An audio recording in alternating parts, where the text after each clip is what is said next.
Dia 16 de maio, meditação no Café com Deus Pai, do pastor Júnior Rostirola.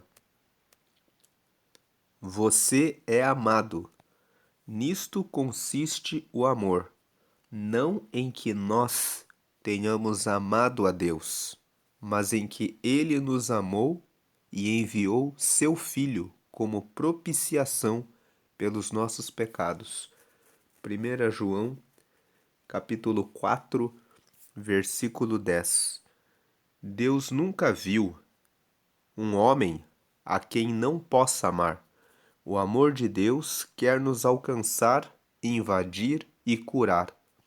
Para isso, precisamos aceitar o amor de Deus, porque muitas vezes não conseguimos reconhecê-lo ou nos impomos uma condenação que Ele mesmo não nos impôs, como no exemplo do filho pródigo, que acreditando em uma mentira, julgou-se não ser mais digno de sua condição de filho. Entretanto, ao retornar para a casa do pai, teve seu lugar restabelecido. Você conhece a história do filho pródigo? Vamos ler aqui a história desse filho. A história do filho pródigo se encontra no Evangelho de Lucas, no capítulo 15. Vamos ler dos versículos 11 ao 32. Verso 11. E Jesus disse ainda: Um homem tinha 2 filhos. 12. Certo dia, o mais moço disse ao pai: Pai, quero que o Senhor me dê agora a minha parte da herança. E o pai repartiu os bens entre os 2. Veja que o pai não falou nada ao filho. Ele dividiu a herança na hora que o filho pediu. Verso 13. Poucos dias depois, o filho mais moço ajuntou tudo o que era seu e partiu para um país que ficava muito longe. Ali viveu uma vida cheia de pecado e desperdiçou tudo o que tinha. 14. O rapaz já havia gastado tudo quando houve uma grande fome naquele país e ele começou a passar necessidade. 15. Então procurou um dos moradores daquela terra e pediu ajuda. Este o mandou para sua fazenda a fim de tratar dos porcos. 16. Ali, com fome, ele tinha vontade de comer o que os porcos comiam, mas ninguém lhe dava nada. 17. Caindo em si, ele pensou: quantos trabalhadores do meu pai têm comida de sobra, e eu estou aqui morrendo de fome. 18. Vou voltar para a casa do meu pai e dizer: Pai, pequei contra Deus e contra o Senhor. 19. E não mereço mais ser chamado de seu filho. Me aceite como um dos seus trabalhadores. 20. Então saiu dali e voltou para a casa do pai.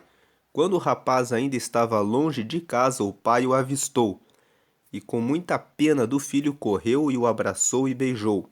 21. E o filho disse: Pai, pequei contra Deus e contra o Senhor, e não mereço mais ser chamado de seu filho.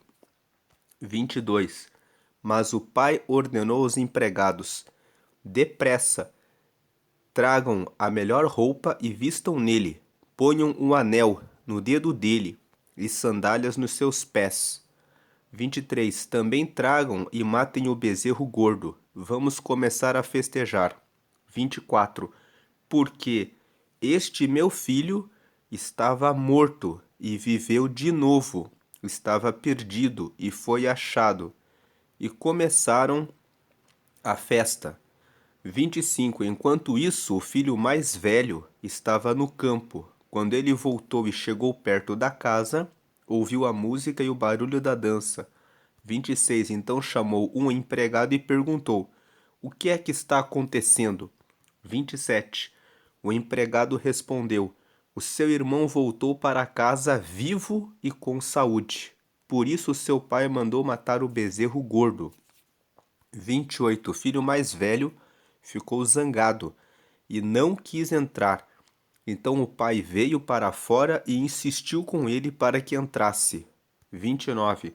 Mas ele respondeu: Faz tantos anos que trabalho como um escravo para o Senhor e nunca desobedeci a uma ordem sua. Mesmo assim, o Senhor nunca me deu nem ao menos um cabrito para eu fazer uma festa com os meus amigos. 30. Porém, esse seu filho desperdiçou tudo que era do Senhor, gastando dinheiro com prostitutas. E agora ele volta e o Senhor manda matar o bezerro gordo. 31. Então o pai respondeu: Meu filho, você está sempre comigo, e tudo que é meu é seu.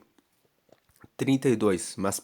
Mas era preciso fazer esta festa para mostrar a nossa alegria, pois este seu irmão estava morto e viveu de novo, estava perdido e foi achado.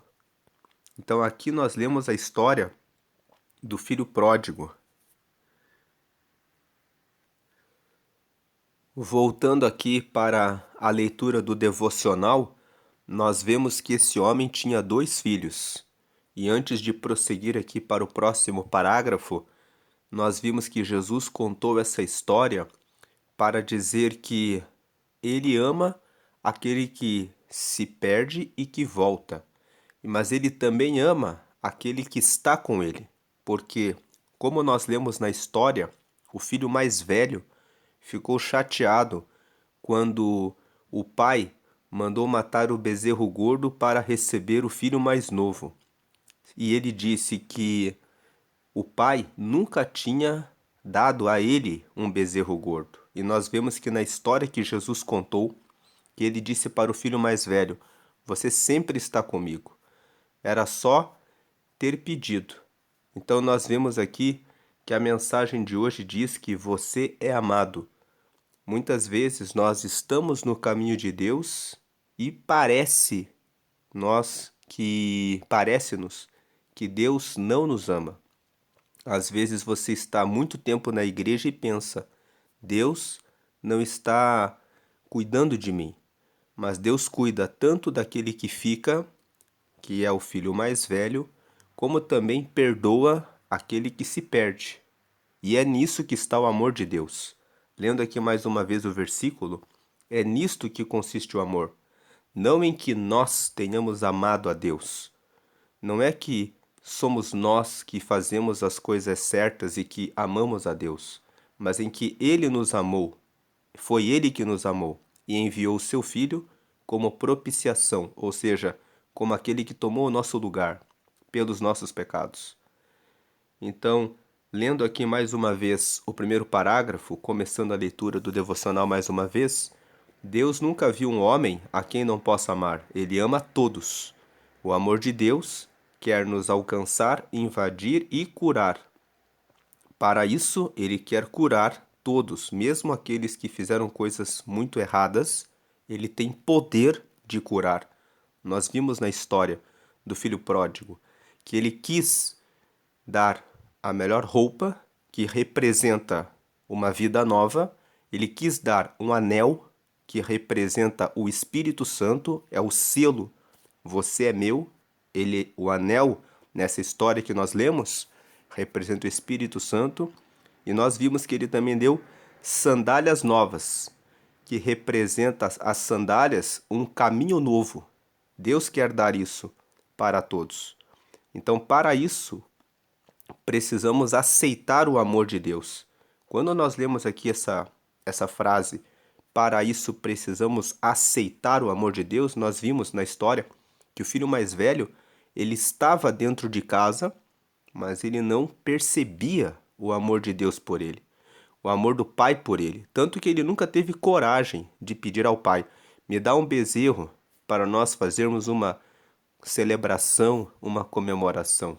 Mas ele ficou chateado quando o pai matou o bezerro para celebrar o retorno do mais novo. Então nós precisamos entender que Deus nos ama. Para isso, precisamos aceitar o amor de Deus, porque muitas vezes não conseguimos reconhecê-lo ou nos impomos uma condenação. Então, a primeira parte aqui, não conseguimos reconhecê-lo. Às vezes estamos muito tempo na igreja e não conseguimos perceber, reconhecer o quanto Deus nos ama. Ou nos impomos uma condenação que Ele mesmo não nos impôs. Aqui nesse caso é o filho mais novo. Ele viu o que tinha feito de errado e ele disse: eu não posso mais ser filho agora.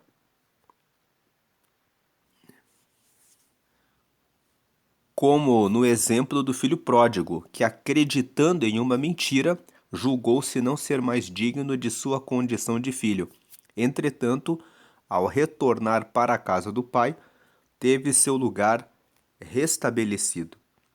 Existem muitas barreiras que nos afastam do amor de Deus, e essas barreiras muitas vezes nos são impostas pela religiosidade, que nos dá a visão de um Deus sisudo, severo e acusador. Alguém que não se importa tanto assim com seus filhos e que está mais interessado em nos proibir de viver do que nos trazer liberdade. Então, aqui nesse segundo parágrafo, tem muitas pessoas que pensam que porque elas fazem isso ou aquilo é que elas são salvas. Elas ficam presas a ritos religiosos. Por muito tempo na minha vida, eu não consegui enxergar nem sentir o amor de Deus. Por não ter o amor de um pai biológico, a minha visão de Deus como pai era deformada, pois eu tinha pai ausente. E também enxergava Deus assim. Como o meu pai era violento, esse meu referencial me levava a julgar Deus também como violento. Para quem não conhece a história aqui do pastor Júnior Rostirola, o pai dele vivia embriagado. Aos 7 meses, ele conta que o pai dele bateu tanto nele que a mãe dele não tinha como parar o pai dele. Só depois que ele parou com a agressão que a mãe pôde cuidar dele. Ele perdeu 3 filhos, 3 irmãos mais velhos que morreram por causa da agressividade do pai dele. Então veja que a história do pastor Júnior Rostirola é uma história de quem não teve essa compreensão do que é um pai. Agora, no próximo parágrafo, como não me sentia amado por meu pai, eu não me sentia amado por Deus e achava que não era importante para ele.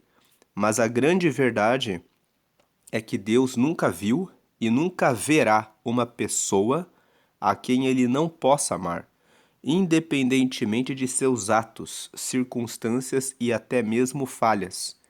Entenda que não há nada que você possa ter feito que fará com que Deus o ame menos. Dê um passo de fé em direção a esse amor e viva-o abundantemente na sua vida. Então, aqui nesses últimos parágrafos, quem sabe alguém aqui não teve o amor de um pai, ou às vezes o pai até sumiu, não assumiu de repente a paternidade e fica aquele vazio, aquela sensação de eu não tenho um pai, mas Deus é verdadeiramente o pai de todos. E se alguém sente que não é amado, a mensagem de hoje diz: você é amado, você é amada. Independente se o seu pai ou até a sua mãe amou você ou não amou a sua vida. Deus ama a todos como filhos. A frase de hoje é: preocupar-se não muda nada, mas uma palavra encorajadora pode mudar tudo quando Deus está nela. Então, preocupar-se não muda nada, mas uma palavra encorajadora pode mudar tudo quando Deus está nela. Hoje é o dia 136 de 365, a leitura bíblica de hoje é 1 Coríntios capítulo 7, e a palavra-chave de hoje é afeto. Então, se você de repente deu uma afastada, se afastou um pouco do caminho de Deus e está se sentindo culpado ou está se sentindo culpada, Deus quer que você esteja novamente no caminho dele, ele perdoa e restaura a sua vida. Ele continua amando você. Se você já está há muito tempo dentro da casa de Deus, mas não se sente amado, Deus está dizendo que Ele ama você. Deus ama a todos. Se você não teve um pai ou uma mãe presente, isso não significa que Deus não ama você. Ele ama você. Ele ama a todos e a todas as pessoas. Ele quer que você esteja perto dele. Ele quer dar a você roupas novas, que simboliza uma vida limpa, uma vida nova. Ele quer dar a você um anel, que representa o selo dele, que você é filho, que você é filha dele, que é o Espírito Santo. E ele quer dar a você sapatos novos, para que você possa trilhar caminhos novos, que ele tem preparado para a vida de cada pessoa. E agora faço um convite a você, colocando aqui na tela a oração de confissão. Nessa oração, você tem a oportunidade, você tem a chance de aceitar Jesus como seu único Senhor e Salvador da sua vida. Único Senhor, para que ele venha agora ser aquele que guia, aquele que é o Senhor da sua vida. Você pode entregar a sua vida a Ele, os seus caminhos a Ele, para que Ele mostre o caminho que Ele reservou para você. E aceitá-lo como único Salvador significa que você recebe, reconhece que tem pecados e que é Ele o único que salva de todos os pecados. Quando você aceita Jesus, os seus pecados são perdoados e dessa forma você recebe o Espírito Santo, que é a presença do próprio Deus na sua vida. Esse é o anel, é o selo que Deus derrama para confirmar que você é filho, que você é filha dele. E fazendo isso, o seu nome é registrado no céu, no livro da vida. O livro da vida é o livro que, no fim dos tempos, no dia do julgamento final, será aberto, e aqueles que estiverem nesse livro vão herdar o reino dos céus, porque estão inscritos no livro dos filhos de Deus. Então, se você ainda não fez essa oração, ou se você já seguiu a Jesus, se afastou e agora quer retornar ao caminho, ele está de braços abertos para receber você novamente. Então faça essa oração de confissão. Ligue o seu pensamento com Deus agora e repita comigo essa oração, dizendo: Senhor Jesus, eu te aceito como meu único Senhor e Salvador. Perdoa meus pecados e me dá o teu Espírito Santo para me guiar até o céu. Escreve meu nome no livro da vida, em nome de Jesus. Amém. Você que fez essa oração, procure uma igreja que prega que só Jesus salva, só Jesus cura, só Jesus batiza com o Espírito Santo e que todas as orações devem ser feitas somente em nome de Jesus.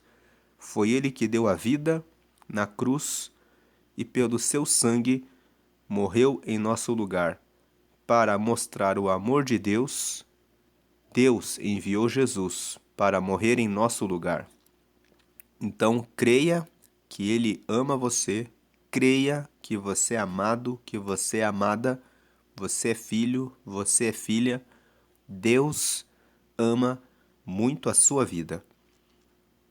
Vamos agradecer por essa mensagem e colocar esse dia na mão de Deus. Senhor, te agradecemos porque o Senhor enviou o seu Filho unigênito para morrer em nosso lugar, para nos trazer a salvação dos nossos pecados.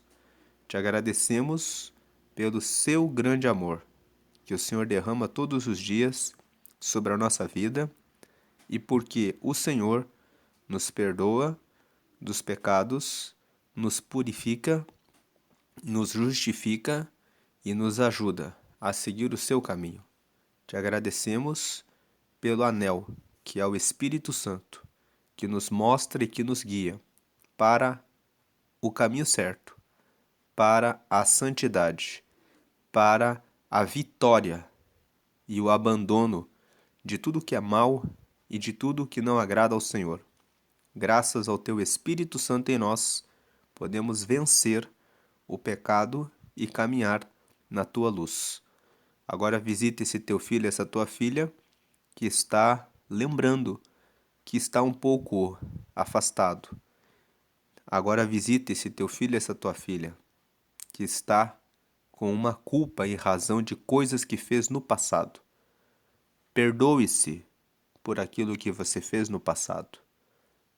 Ao confessar o seu pecado ao Senhor agora, o Senhor já ouviu o seu pedido de perdão. Ele já recebeu o seu arrependimento. Apenas siga por um caminho novo a partir de hoje.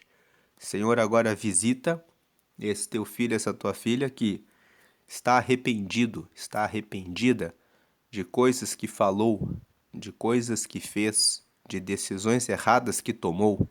Eu peço que o Senhor agora venha trazer o perdão, que essa pessoa consiga receber o perdão, porque muitas vezes ficamos presos com uma culpa que não sai de nós, mas que o Senhor agora derrame a graça para que esse teu filho, essa tua filha consiga receber, aceitar que o Senhor derramou e lavou esse pecado com o teu sangue e que consiga prosseguir e avançar nos teus caminhos em nome de Jesus. Muitas pessoas estão presas na mentira de que eu não sou digno, eu não posso entrar no caminho de Deus porque eu fiz muita coisa errada, mas que o Senhor agora venha derrubar essa barreira para que essa pessoa consiga entrar na tua presença e dizer: eu sou do Senhor.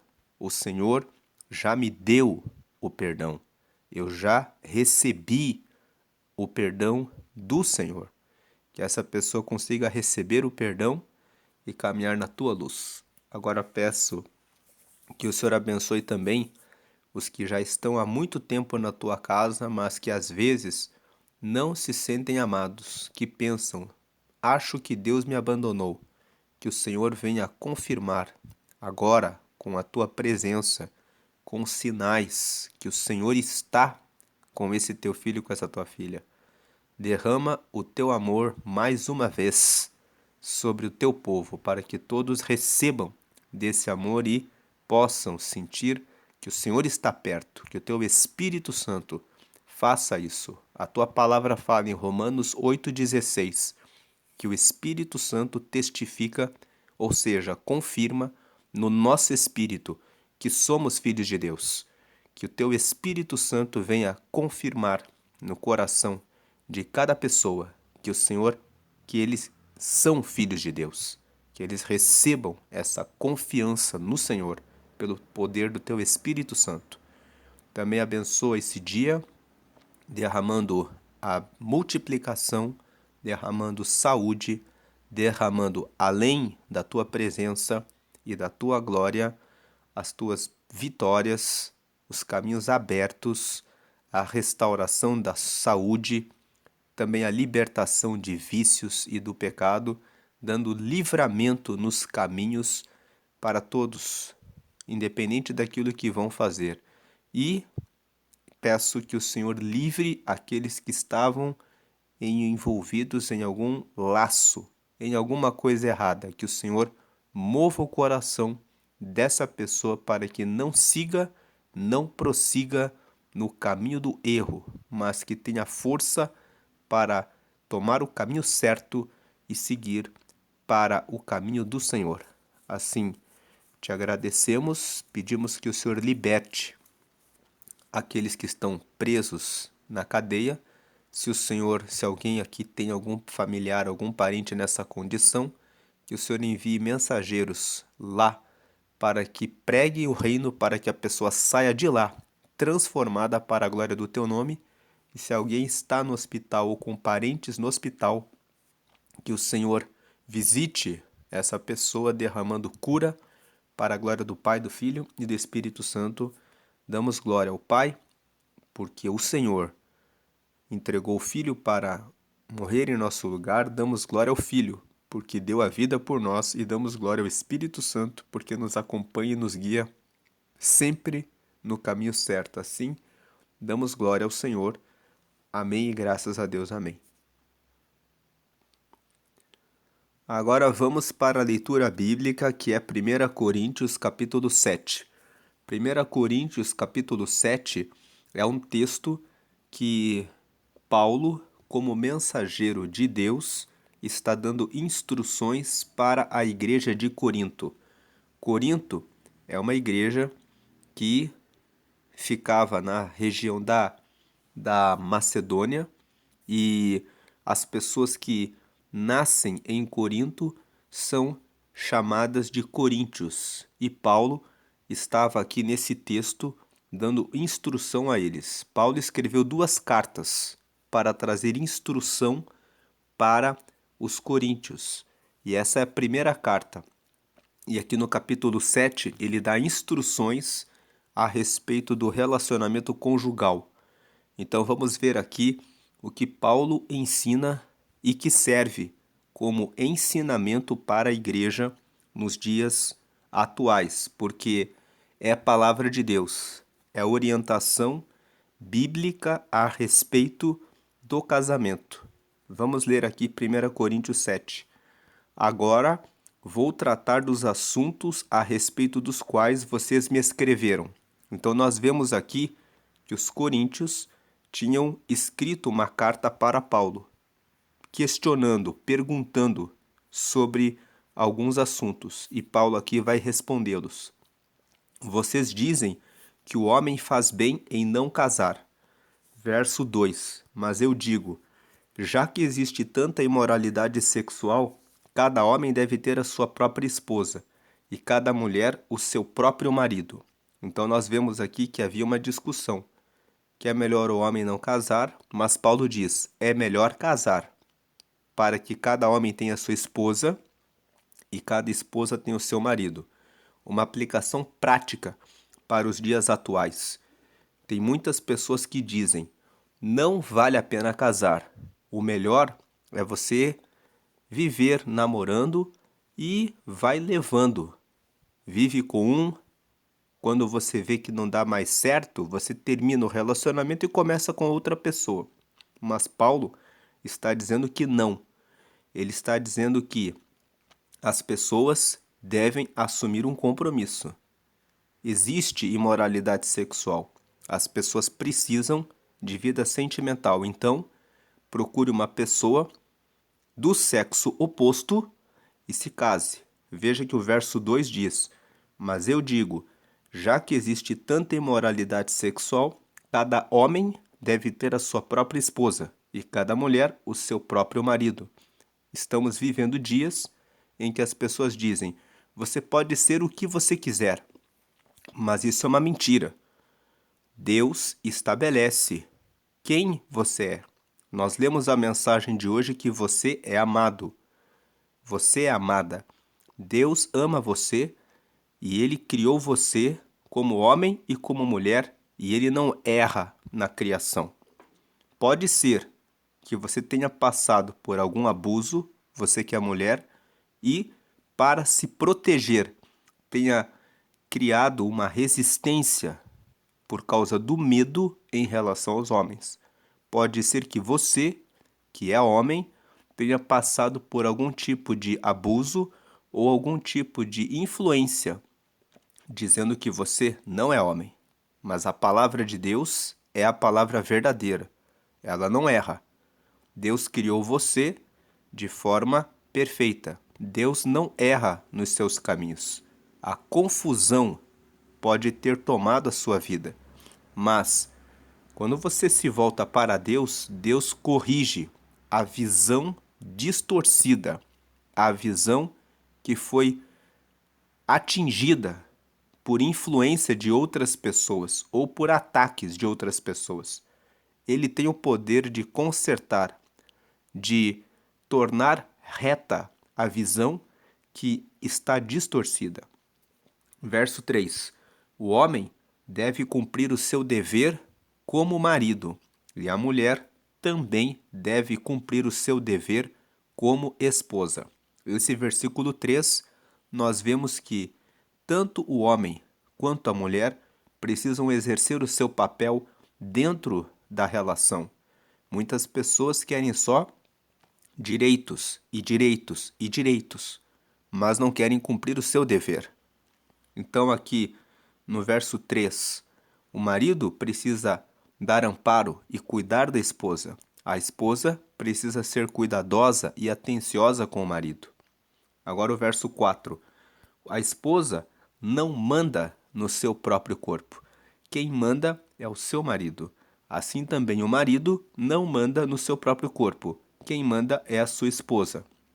Verso 5. Que os dois não se neguem um ao outro, a não ser que concordem em não ter relações por algum tempo, a fim de se dedicar à oração, mas depois devem voltar a ter relações, a fim de não caírem nas tentações de Satanás por não poderem se dominar. Então, aqui nos versos 4 e 5, Paulo fala claramente a respeito da importância de se manter a relação íntima entre o marido e a esposa. Muitas mulheres negam a intimidade ao marido. E então, Paulo está dizendo, você não deve negar a intimidade ao seu marido, porque o seu corpo não é mais apenas seu. Você está casada com o seu marido. E o marido, igualmente, deve cumprir o seu papel, trazendo satisfação para a sua esposa. Paulo fala sobre o afastamento da relação íntima apenas quando houver concordância para que possam orar por um tempo. Mas ele diz, voltem depois do tempo da oração a terem a relação íntima, porque isso é importante para o casamento. Verso 6. Não digo isso como uma ordem, mas como uma sugestão. 7. Realmente eu gostaria que todos fossem como eu, porém, cada um tem o dom que Deus lhe deu. Um tem este dom e outro aquele. 8. Aos solteiros e às viúvas eu digo que seria melhor para eles ficarem sem casar, como eu. 9. Mas se vocês não podem dominar o desejo sexual, então casem, pois é melhor casar do que ficar queimando de desejo. 10. Para os que já estão casados, tenho um mandamento, que não é meu, mas do Senhor, que a mulher não se separe do seu marido.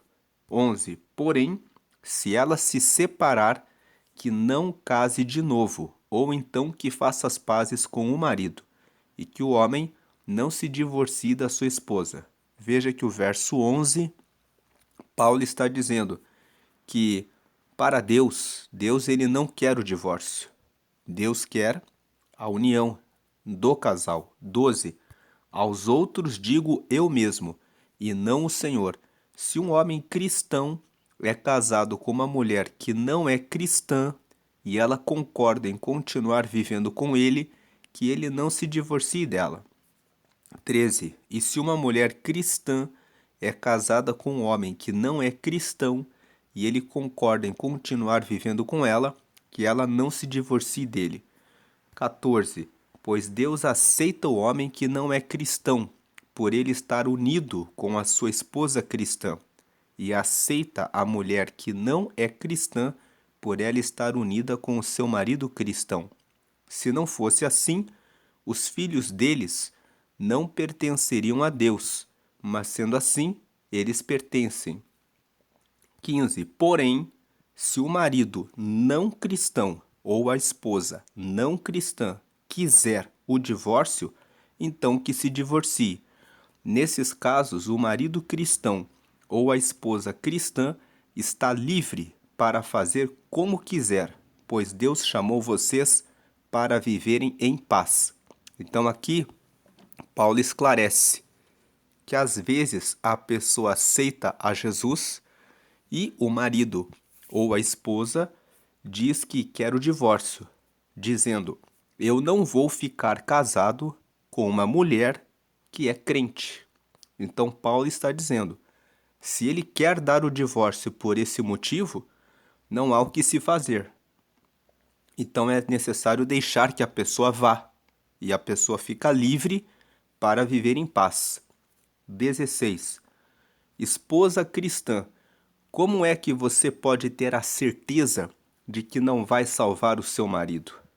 E você, marido cristão, como é que você pode ter a certeza de que não vai salvar a sua esposa? 17.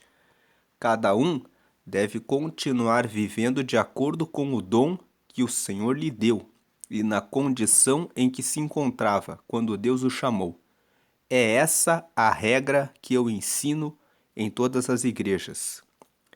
Então aqui ele está dizendo no verso 16, para a esposa cristã, para o marido cristão, quando o outro, a outra, não quer continuar na relação, como é que você pode insistir com a pessoa? Como é que você vai ter a certeza de que vou continuar aqui, nesse casamento, insistindo com essa pessoa, porque vai ter uma hora que essa pessoa vai ser salva? Então ele dá uma orientação. Se a pessoa, o cônjuge, que não é cristão, aceita permanecer no casamento, não divorcie. Mas se a pessoa diz: você ficou crente, então agora eu não quero nada com você, deixe que a pessoa vá. Porque você não sabe se a pessoa vai vir para Cristo ou não. E é a pessoa que está dizendo: eu não quero ficar com um crente. Então deixe que a pessoa vá. Agora o 18. Se um homem judeu que é circuncidado aceita o chamado de Deus, ele não deve tirar as marcas da circuncisão. Se um homem não judeu que não é circuncidado aceita o chamado de Deus, ele não deve circuncidar-se. Circuncisão é o corte do prepúcio, que é a pele que cobre o órgão genital masculino. Os judeus fazem isso no menino no 8º dia do nascimento. Então Paulo aqui, ele entra numa dúvida que os coríntios estavam tendo. Será que um homem que não é judeu tem que se circuncidar para que ele possa seguir a Cristo? E Paulo esclarece que não precisa. Verso 19. Não faz diferença estar circuncidado ou não. O que importa é obedecer aos mandamentos de Deus. 20. Cada um deve continuar como era quando aceitou o chamado de Deus. 21. Você era escravo quando Deus o chamou? Não se preocupe com isso. Mas se você pode se tornar livre, então aproveite a oportunidade. 22. Pois o escravo que foi chamado pelo Senhor é agora um homem livre, que pertence ao Senhor. Assim também, o homem livre que foi chamado por Cristo é escravo de Cristo. 23. Deus comprou vocês por um preço. Portanto, não se tornem escravos de seres humanos. 24. Irmãos, cada um deve continuar na presença de Deus assim como era, quando Deus o chamou. 25. Para os solteiros, eu não tenho nenhum mandamento do Senhor. Porém, dou a minha opinião, como uma pessoa que, pela misericórdia do Senhor, merece confiança. 26. Por causa dos tempos difíceis em que vivemos, eu penso que é melhor para o homem ficar como está. Essa aqui é a opinião de Paulo. 27. Você tem esposa? Então não procure se separar dela. Você é solteiro? Então não procure esposa. 28. Porém, Se você casar, não estará cometendo pecado. E se uma moça solteira casar, também não estará cometendo pecado. Mas eu gostaria de poupar vocês dos problemas de cada dia que terão na vida de casados. Então aqui Paulo reconhece os desafios do casamento, dá a sua opinião, mas como ele falou no princípio, é melhor que cada homem tenha sua mulher, que cada mulher tenha o seu marido. Então aqui ele está dando orientações para a igreja. 29. Irmãos, o que eu quero dizer é isto: não nos resta muito tempo, e daqui em diante os casados devem viver como se não tivessem casado. 30. Os que choram, como se não estivessem chorando. Os que estão rindo, como se não estivessem rindo. Os que compram, como se não fosse deles aquilo que compraram. 31. Os que tratam das coisas deste mundo, como se não estivessem ocupados com elas. Pois este mundo, como está agora, não vai durar muito. 32. Eu quero livrá-los de preocupações. O solteiro se interessa pelas coisas do Senhor, porque quer agradá-lo. 33. Mas o homem casado se interessa pelas coisas deste mundo, porque quer agradar a sua esposa. 34. E por isso é puxado para duas direções diferentes. Quanto às mulheres, tanto as viúvas quanto as solteiras, elas estão interessadas nas coisas do Senhor porque querem se dedicar de corpo e alma a Ele. Mas a mulher casada se interessa pelas coisas deste mundo, porque quer agradar o marido. 35. Eu estou dizendo isso porque quero ajudá-los. Não estou querendo obrigar ninguém a nada. Pelo contrário, quero que façam o que é direito e certo e que se entreguem ao serviço do Senhor com toda a dedicação. Então vemos aqui, Paulo está falando que é melhor ser solteiro, é melhor ser solteira, porque a pessoa tem o tempo todo para se dedicar a Deus, e ele fala disso porque ele não se casou. Mas como ele disse aqui, não é mandamento. No começo do capítulo ele disse, é melhor que cada homem tenha sua mulher, que cada mulher tenha o seu marido. Agora o 36. Aos que ficaram noivos, mas resolveram não casar mais, eu digo o seguinte: se o rapaz sente que assim não está agindo certo com a sua noiva e acha que a sua paixão por ela ainda é muito forte e que devem casar, então que casem. Não existe pecado nisso. Então aqui nós vemos no verso 36 que Paulo destaca: se alguém tinha terminado o noivado pensando em entregar a vida para Deus, mas ainda sente paixão pela noiva, ele diz: vá lá e se case. 37. Mas se pelo contrário o rapaz não se sente na obrigação de casar, se está mesmo resolvido a ficar solteiro e se é capaz de dominar a sua vontade e já resolveu o que deve fazer, então faz bem em não casar com a moça. 38. Assim, quem casa faz bem, mas quem não casa faz melhor ainda. 39. A mulher não está livre enquanto seu marido estiver vivo. Caso o marido morra, ela fica livre para casar com quem quiser, contanto que case com um cristão. 40. Porém, ela será mais feliz se ficar como está. Essa é a minha opinião. E eu acho que também tenho o Espírito de Deus. Então aqui, em 1 Coríntios 7, Paulo fala sobre questões sobre vida sentimental. A opinião dele é que é melhor ficar solteiro e ficar solteira, mas como ele destacou, não é mandamento. Se a pessoa tem desejo e não pode se conter, deve se casar.